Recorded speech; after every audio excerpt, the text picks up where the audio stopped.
ने अलमे बगावत बुलंद किया।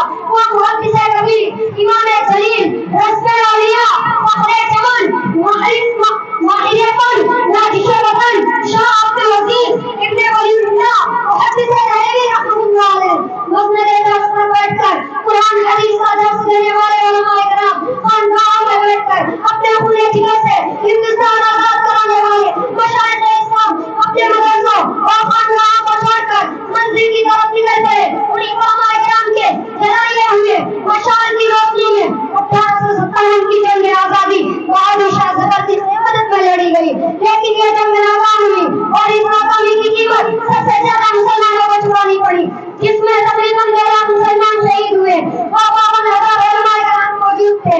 उनकी क़यादतें लूट ली गई। इस कदर वाली कुर्बानी के बावजूद तहरीक आजादी का सिलसिला कई मुख्तलिफ सदरों में जारी रहा और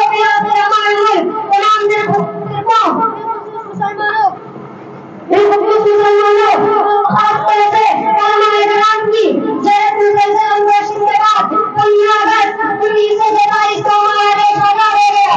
26 जनवरी 1950 को जमहूरी मुल्क करार दिया गया और आप कहते हैं कि जंग आजादी में मुसलमानों का कोई रोल नहीं रहा। मित्रों, सज्जनों और मित्रों, उपस्थित महापुरुषों और महर्षियों तथा नन्हे नन्हे बालकों, आप लोगों ने सुन लिया कि मौलवी साहब ने क्या भाषण दिया।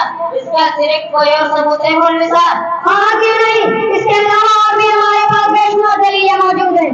अंग्रेज मौलवी मिस्टर थॉमसन अपनी याददाश्त में लिखता है कि 1864 से लेकर 1867 तक अंग्रेजों ने कलमा को कत्ल करने का फैसला किया।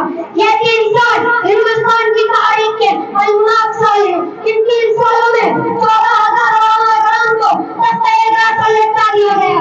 थॉमसन कहता है कि दिल्ली की चांदनी चौक से लेकर खैबर तक कोई ऐसा दरख्त न था जिसमें गोलियों की गर्दनें न लटकी हो। थॉमसन कहता है कि उलमा के जिस्म को तांबे से काटा गया। थॉमसन कहता है कि उलमा को हाथियों पर खड़ा करके दरख्तों से बांधकर हाथियों को फंसा दिया गया।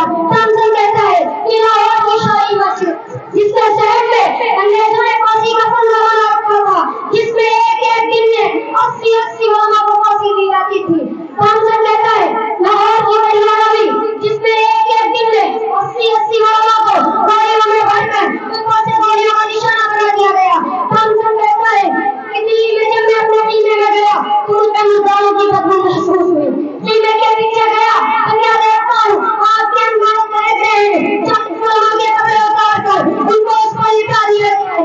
मेरे देखते ही देखते 40 और उलमा को बुलाया गया है।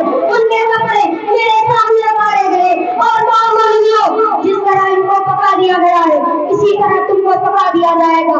तुम में से सिर्फ एक आदमी ये कहते कि 1857 के गदर में तुम लोग शरीक नहीं थे, अभी छोड़ देंगे। तो लीजिए, आप इनके धर्म के मानने वाले लेकर साहब आपके सामने मौजूद है, उन्हीं से मालूम कर लीजिए।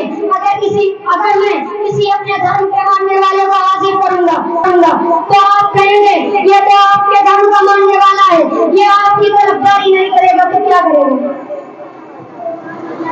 लेखपाल हाजिर हो।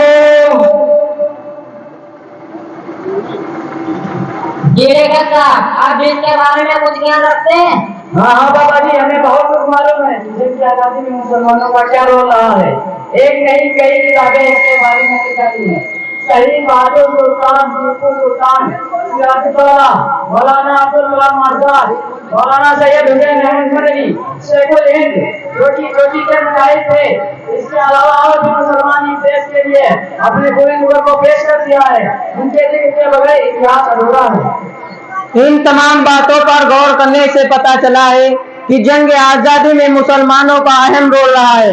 लेखक जी की बात को हम एक्सेप्ट करते हुए और मौलाना जी के बयान को मद्देनजर रखते हुए मुजरिम को रिहाई का ऑर्डर करते हैं और साथ साथ ये भी बता दें जिन मदरसों इस्लामिया दहशतगर्दी का अड्डा कैसे हो सकता है, उन्हें टेररिस्ट और आतंकवादी क्यों कहा जाता, जबकि दहशतगर्दी का कोई धर्म नहीं होता, ना तो हिंदू ना मुसलमान। शुक्रिया जनाब, हमें से नहीं मगर आज तो समझ में बात तो आ गई कि मदरसे में जिहाद की ट्रेनिंग नहीं बल्कि अमन और शांति की तालीम दी जाती है। हाँ, हमको ये बात समझ आ गई कि मदरसों और मुसलमानों को बदनाम करने की साजिश की जा रही है और मुसलमानों का नाम इतिहास के पन्नों से गायब करने की नापाक कोशिश की जा रही है और उनको बदनाम करने की साजिश की जा रही है। आप सभी से गुजारिश है, किसी के बहकावे में ना आए, मुसलमानों को गलत निगाहों से देखने की कोशिश ना करें। ऑर्डर ऑर्डर ऑर्डर, अब अदालत की कार्रवाई खत्म की जाती है। जय हिंद, जय भारत।